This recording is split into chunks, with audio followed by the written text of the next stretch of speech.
Video ini kalian penasaran kan? Ayo ngaku. Pasti banyak kan dari kalian yang mikir kalau tes di Taiwan tuh pasti susah kan? Ternyata enggak, mudah. Woi.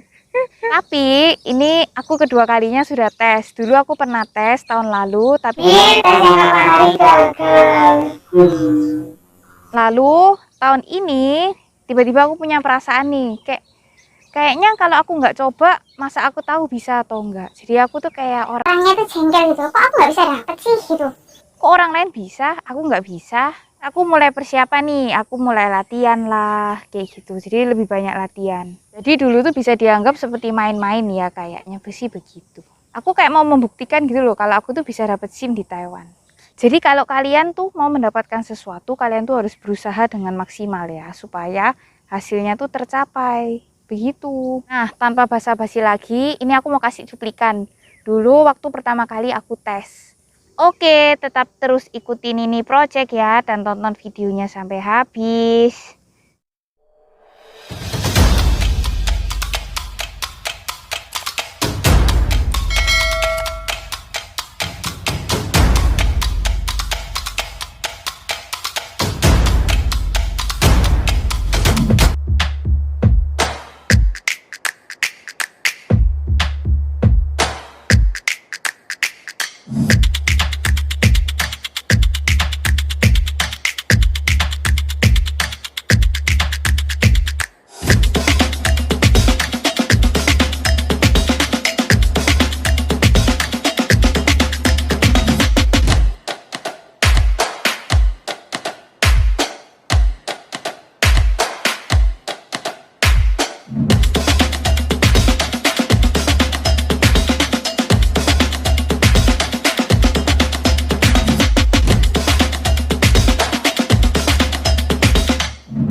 Yang mau mendapatkan SIM atau kalian mau usaha apapun, kalian tuh kalau mau ya, kalian pasti bisa. Asal kalian tuh berusaha dengan sekuat tenaga. Terus berdoa minta sama yang di atas, berdoa sama Tuhan. Kalau kalian itu kepingin sesuatu gitu loh. Jadi jangan melakukan hal yang bodoh gitu, kayak bunuh diri lah atau bahkan menyerah. Jangan pernah memikirkan untuk menyerah, oke? Pingin Berdoa sama Tuhan. Nih buktinya, Nini dapat SIM. Kebalik. Nih buktinya Nini dapat SIM. Nini bisa, kalian juga pasti bisa. Kamu ngomong doa-doa, tapi buktinya juga nggak jadi kenyataan. Nih, ku ceritain dikit ya. Jadi kemarin itu tepatnya hari Jumat. Jadi sebelum tes sepeda motor, tes SIM itu kita harus tes kesehatan. Nah ini udah jalan nih. Jalan pergi ke rumah sakit.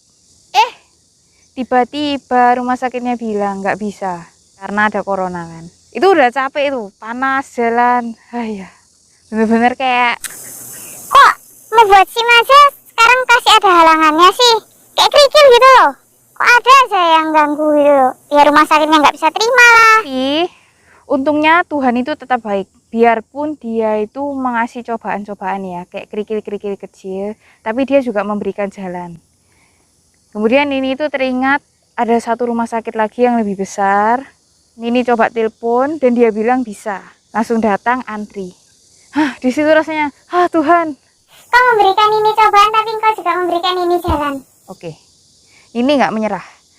Besoknya hari Sabtu pagi-pagi Nini langsung jalan pergi ke rumah sakit itu. Puji Tuhan, bisa. Nini langsung daftar ke rumah sakit itu. Nini langsung masuk, ini ada fotonya. Nini langsung ke rumah sakit itu, Nini langsung daftar, kemudian tunggu dan isi formulir.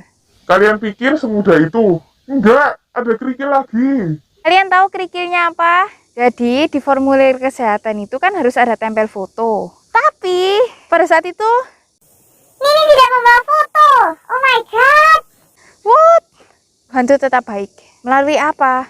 Jadi waktu Nini bongkar-bongkar dompet, Nini menemukan foto yang tertempel dulu waktu pernah tes kesehatan. Nemu satu. Yes, puji Tuhan.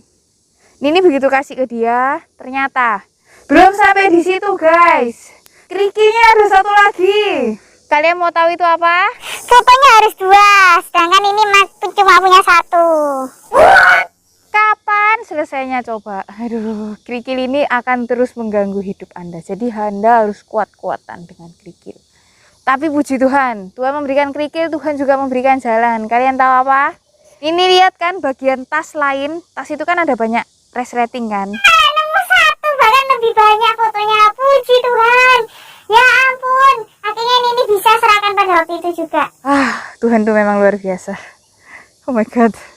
Nah, setelah itu akhirnya semua proses berjalan dengan lancar. Nini sudah timbang, kemudian tes mata, tes pada umumnya untuk tes sepeda motor. Nah, setelah itu Nini bayar, kemudian keluar deh dari rumah sakit. Yes, berhasil. Nah, setelah berhasil, Nini langsung pulang, kemudian persiapan untuk hari Seninnya ujian sepeda motor. Jadi setelah hari Senin tiba, Nini langsung datang tuh pagi-pagi, berangkat sekitar jam 8 naik bis. Kemudian Nini ujian tes tertulis. Puji Tuhan, Nini lulus ujian tes tertulis.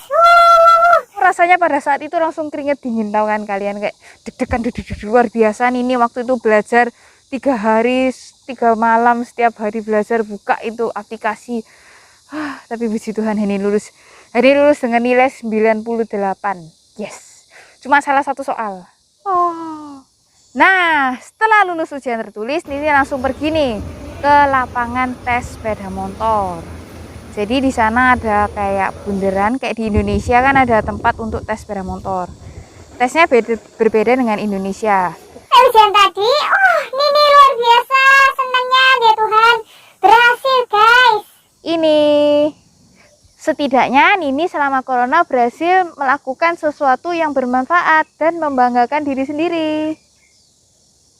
Oke, gitu aja sharing dari Nini Project. Jadi bagi kalian yang sedang berusaha untuk mendapatkan sesuatu,